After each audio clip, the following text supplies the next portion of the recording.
I swerved into the oncoming lane and I hit a man head on. My face hit the steering wheel. They had to cut me out of the car and just basically destroyed my face. Welcome to Unfiltered Stories. I'm Sarah, and in each episode, I sit down with someone brave enough to share their story as it is, raw, honest, and unfiltered. Today, I'm joined by Joshua for a genuine, heartfelt conversation. Thank you so much, Joshua, for joining me today. Hey, thanks for having me. Joshua, I would like to know a little bit about your work, your life, how things were for you before the accident. Before we get into the accident directly, I grew up in Southern Illinois. I used to work in the coal mines. Like I would work underground, running different machinery. I did that for a couple of years, and then I started traveling around the USA, sinking shafts, like hard rock mining, drilling, blasting, shooting. I did that for a while, and then I decided to come home. And I started working at another coal mine. From the time I was like 19 to 23, I did all this. At 23, I was heading home from work one day outside Mount Vernon, Illinois, and I fell asleep driving home. I swerved into the oncoming lane and I hit a man head on. Now, I don't remember the car wreck itself. I just know from what everybody told me, I actually woke up like a couple weeks later in the hospital. The man I hit, he was ejected from the vehicle. He flew about 40 feet and he died. He was 69 years old, and it's something I think about every day. It's something, if I could take anything back, I would take his life back, obviously. In the car wreck, basically the front end of the car came in. My face hit the steering wheel. They had to cut me out of the car and just basically destroyed my face, obviously. Your face was destroyed while they were extracting you from the car? No. Or from the car crash? Yeah, this is from the car crash. Okay. So everything came forward, like the internal of the car, like the motor mounts. Both my lungs collapsed. I broke my clavicle. I damaged my carotid artery, and so I had a stroke, like a mini stroke, which paralyzed the left side of my body.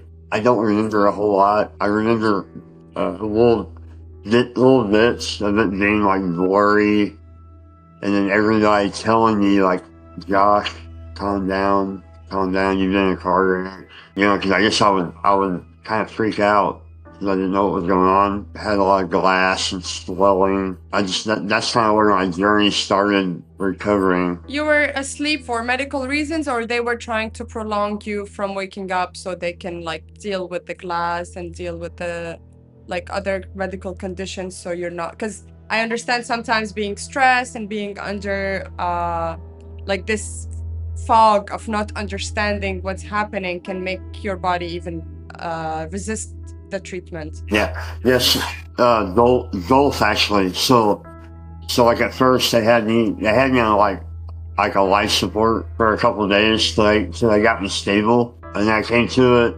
and I had to learn how to walk because the stroke had me kind of paralyzed. The brain damage, I don't want to say brain damage, but the impact of the wreck, I could tell it because I was concussed for a long time. So I had to recover. I was in the ICU for a while, and then they took me down to a less stable room, and then they took me a rehabilitation part of the hospital, learning how to walk, how to move around. I couldn't drink nothing. So one of the worst parts of this whole thing being in the hospital is they had to sew my tongue down, and the inside of my mouth had a bunch of sutures, and they were afraid that I would aspirate. So they wouldn't let me drink nothing. I had a feeding tube, I had a trach, so they put all my fluids through my feeding tube while I was always thirsty. It was a real frustrating thing. That's probably one of the worst things I can remember.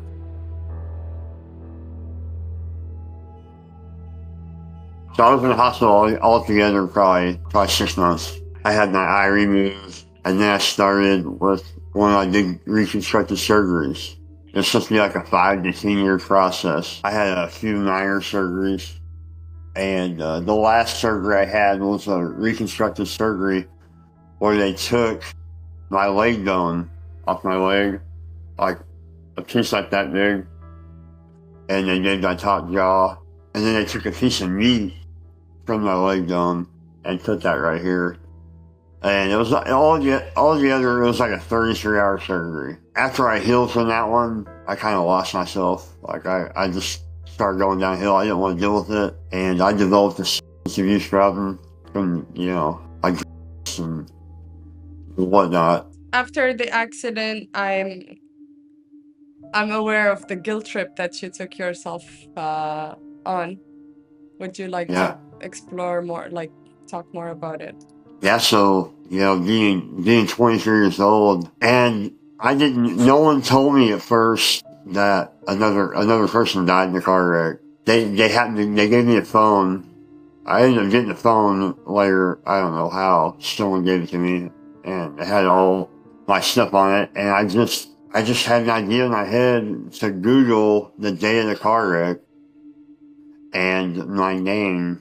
And when I did, it showed up. It showed up as a car wreck incident, a vehicle report, and it showed that the other driver was killed in the car wreck. It was a fatal car wreck, basically. As I got older and recovered more, it kind of hurt my feelings. I felt really bad for that person, because that was something I didn't intend to do. I didn't just wake up one day and decide to wreck that car. So I had to go to court over that. So that's when it hit the most. When I seen his family was in there. Initially they're like, this is a serious incident, which they're right. It was a serious incident that resulted in someone losing their life. You woke up from a literal nightmare.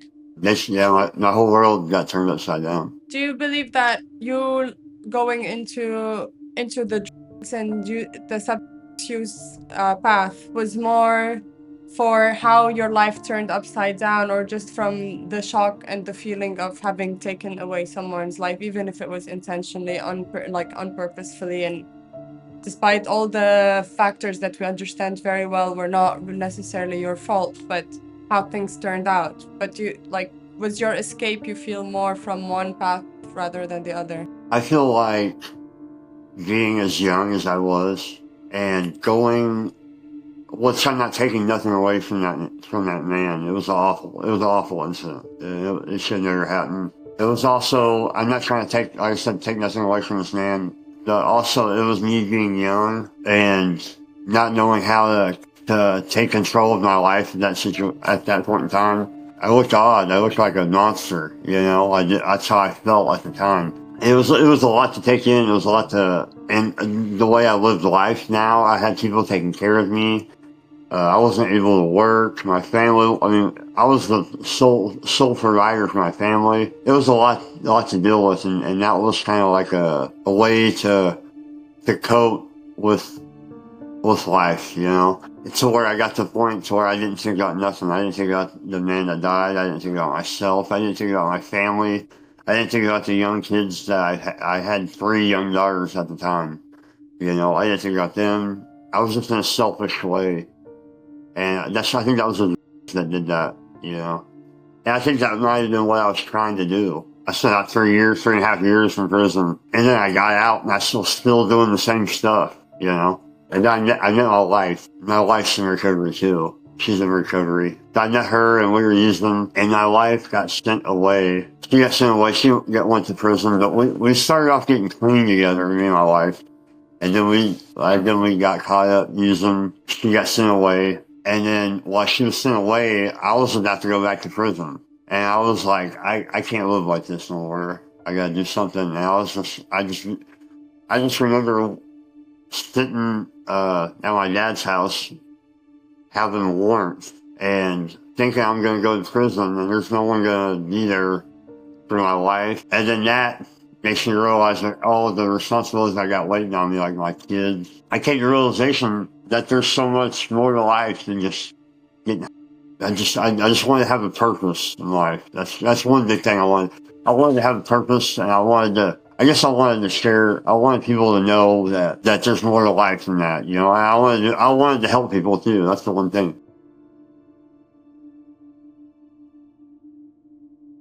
How did your kids deal with it?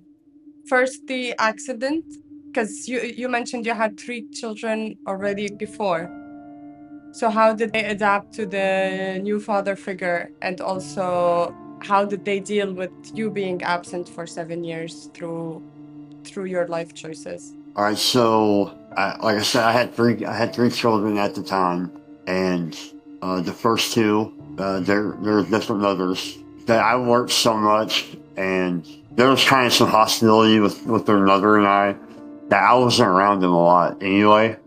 I would see them when it was just like I was kind of in and out. We didn't have a great relationship, you know.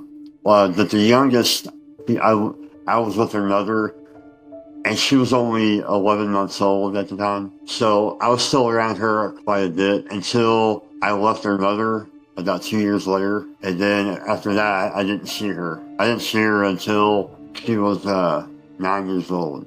I still talk to my oldest every once in a while. My second oldest, I have talked to her. She's got a hold of me on her own. She's 15 now. I don't think her mom's ready for her to talk to me.